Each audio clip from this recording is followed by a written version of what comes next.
Desperation has a unique scent. It's a metallic, coppery smell, like old pennies and fear sweat. I'd become intimately familiar with it after 6 months of unemployment. The eviction notices were piling up, my savings had evaporated, and the world had slowly closed all its doors to me. All but one. The ad was cryptic, found on a faded piece of paper pinned to a community board in a grimy laundromat. Custodian wanted. Night shift, $100 per hour. Solitude a must. Inquire within. Below it was an address for a place called the Ethelred Storage and Archives, a monolithic, windowless brick building on the industrial side of town that looked like it had been forgotten by the city planners a century ago. $100 an hour. It was an obscene amount of money, the kind that doesn't just solve problems, it erases them. I should have known it was the price tag for my sanity. The man who hired me, a Mr. Albright, was as dry and dusty as the building itself. His office was a small, lit island in the vast, dark sea of the main storage hall. He didn't ask for a resume. He simply slid a single sheet of paper across the desk. "Your duties," he said, his voice a reedy whisper. The list was short. 1. Patrol the main hall once at the beginning of the shift. 2. Do not, under any circumstances, attempt to open the black door in sublevel B. 3. Remain at your post until your relief arrives at 6 a.m. He emphasized the second rule, his eyes boring into mine. The door is not to be touched, scratched, or even looked at for too long. You are not its guardian, Mr. Miller. You are its witness. You are to report any sounds. Then he handed me a heavy, old-fashioned key for the main gate and a modern two-way radio. The batteries in this are fresh. They will last the night. Do not let it die. Sublevel B was accessed by a freight elevator that groaned and shuddered its way down into the earth. The air grew cold and thick, smelling of wet concrete and age. The sublevel was a single vast corridor lined with forgotten boxes, leading to a dead end. And there, at the very end, was the black door. It wasn't painted black. It seemed to be made of a single seamless piece of obsidian or polished basalt that drank the light from my single feeble work lamp. It had no handle, no keyhole, no visible hinges. It was less a door and more a portal, a perfect rectangle of absolute nothingness set into the wall. A shiver, primal and deep, crawled down my spine. This was what I was being paid to watch. Nothing. The first few nights were a study in silence. I would do my patrol, my footsteps echoing in the cavernous hall, and then descend to sublevel B. I'd set up my folding chair at what I deemed a safe distance, about 50 feet away, and I would watch. Nothing happened. The silence was so complete, it became a sound in itself, a high-pitched hum in my ears, a sound of utter isolation. I'd read books. I'd play games on my phone until the signal died. I'd count the cracks in the concrete floor.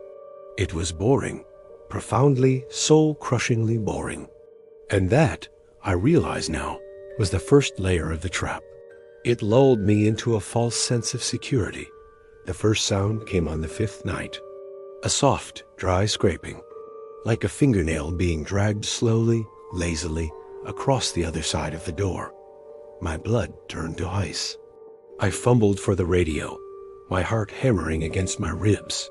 "Base, this is Miller in sublevel B. I'm reporting a scraping sound." From the door, the radio crackled, and Albright's voice came back, calm and unnervingly expectant. "Noted. Continue your watch." That was it. No alarm, no surprise. Just noted.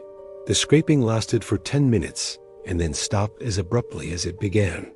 The silence that returned was now pregnant with menace. The sounds evolved. From scraping, it moved to a low, rhythmic knocking. Not a frantic banging, but a patient, intelligent tap, tap, tap, as if someone or something was testing the density of the material. Then came the whispers. They were so faint at first, I thought they were in my head, a product of the isolation.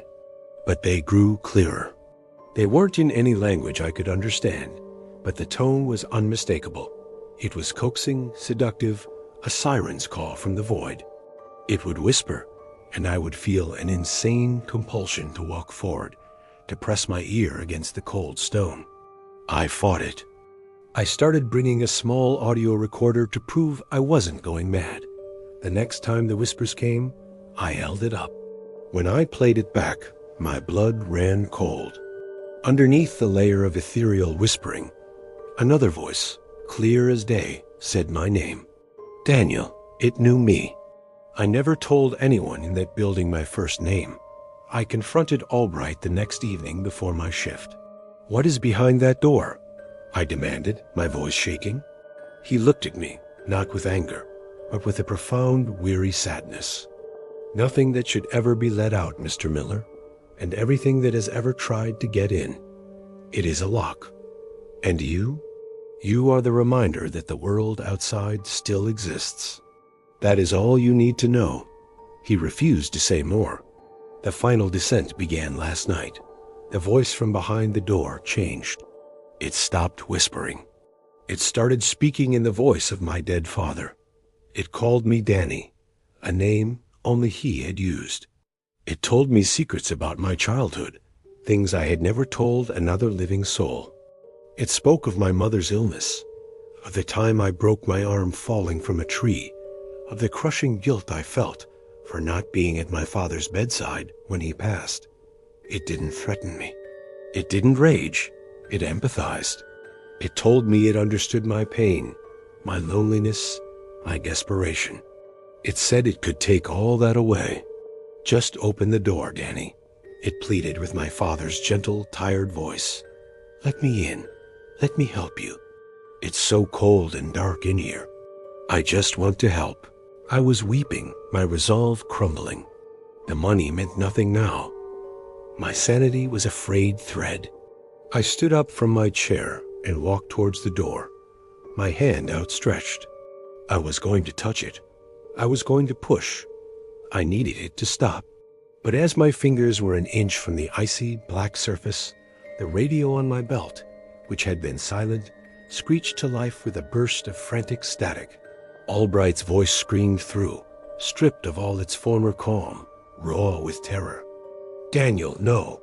IT's not your father. IT lies. IT always lies. IT doesn't want to get out. It wants you to let it in." I froze. My fingers hovered, trembling. The voice from the door shifted instantly. The kindly tone of my father vanished, replaced by a cold, ancient, and infinitely hungry hiss. "So close," it whispered, no longer bothering to hide its malice. The radio in my hand beeped once, plaintively, and the power light died. The batteries, guaranteed to last the night, were dead. I ran. I left the folding chair. I left my coat. I ran up the stairs, through the main hall, and out into the weak light of dawn. I never went back. I threw the key into the river. But I know it's not over. The door isn't a physical place anymore. It's in my head. When I close my eyes, I see it. When I'm in a quiet room, I hear the scraping. It's found a crack. Not in the stone, but in me. It showed me its true nature in that final moment. It is a predator of consciousness, a parasite of the soul, and it has my scent. My new job was to watch a door that never opens. I failed, and now the thing that was locked behind it is no longer content with being watched. It wants a conversation, and it's patient.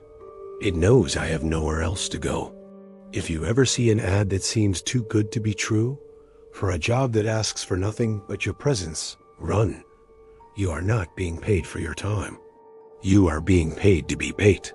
You are being paid to be a witness to your own damnation. If this story has made you look at closed doors with a new kind of fear, share it. Let it be a warning. And subscribe, for there are more doors in the dark, and someone has to watch them.